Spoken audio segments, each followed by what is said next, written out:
The sounds are formulated in 7 groups. Every group is formed by 6 sounds. So this we have to look into very elaborately, where how to introduce sounds, how to teach sound, and through story, action and song. That we will look into in a different segment. Learning the letter formation. So if you notice, even when the child starts to say all the alphabet, A to Z, you will find, they will find it difficult to identify. If you ask them to identify specific letters, such as if you ask child to pick the letter P, it is very difficult for them. Not every child gets that in the first go, or even after a year, few will really struggle hard to point to the sound, because when the child learns alphabet by names, they are not using it anywhere, right? Even when the child starts to learn the words, they are not using the names of the alphabet anywhere. They use only the sounds. Subconsciously, that is the process of learning. So we are making it a conscious approach to make children read the sound and get into the pattern of reading. For a few children, those who cannot convert it by sounds will remain lifelong struggling readers. So learning the letter formation is very essential. So where we teach one sound, we teach the formation of the next, and formation is also very important, where the child will start to draw the letters any way they decide, because it's just a drawing for them.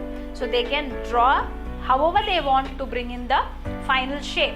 As few children will go like this, or few will go right like this, and there are a lot of other ways which children used to make the letter. So formation, teaching the formation of letter is very essential to bring in the right handwriting and to learn the letter and the sound association, which is very basic for reading. The third skill is blending. So blending is a concept that has to be taught. Again, writing 10 words on the board and repeatedly blending those 10 words, kind of we are making children memorize those words, and that is not an achievement at all. Making children learn the concept of blending is an achievement. One activity that can help children to learn the concept of blending is hopscotch, where this can be done with the first group of letters alone until they learn the concept of blending. I will attach a separate picture or a video of children playing hopscotch, where children jump over the letters when you mark it on the floor with different letters, different sounds in different tiles, and they hop around to read those letters, say those letter sounds and blend together to form the word. The same way you can say some sounds and children hop while they blend it along. Blending is nothing but connecting words, connecting sounds together. When we consider the word pat, it has 3 sounds in it: p, a, t.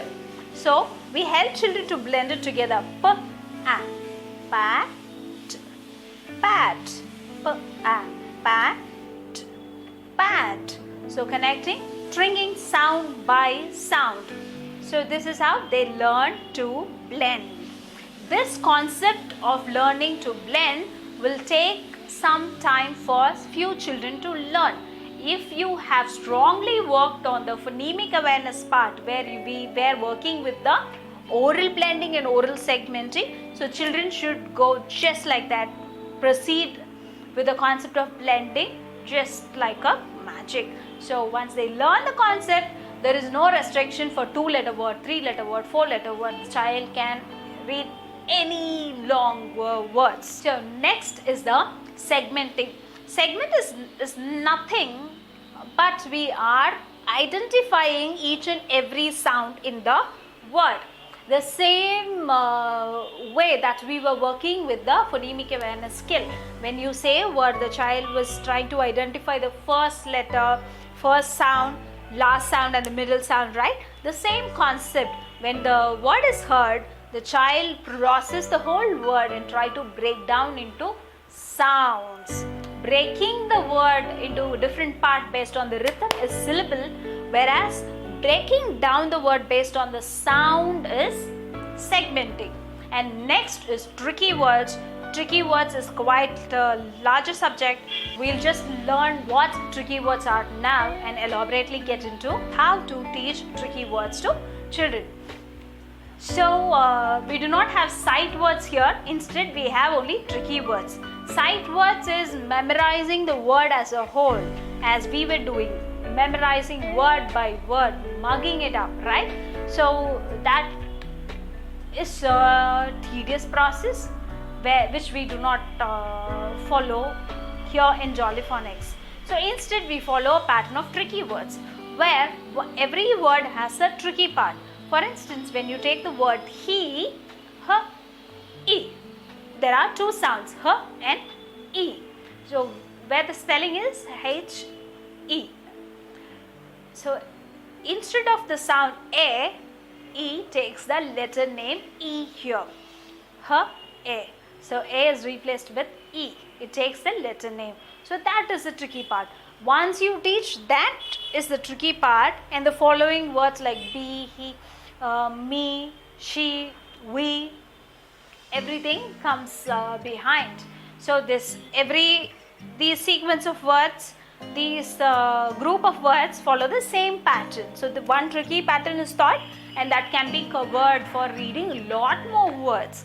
Likewise, when you teach the word was, W-A-S, was, again you can teach the following words such as watch, swan, wallet, waffle. All these words can be taught. So that's why we call these words as tricky words.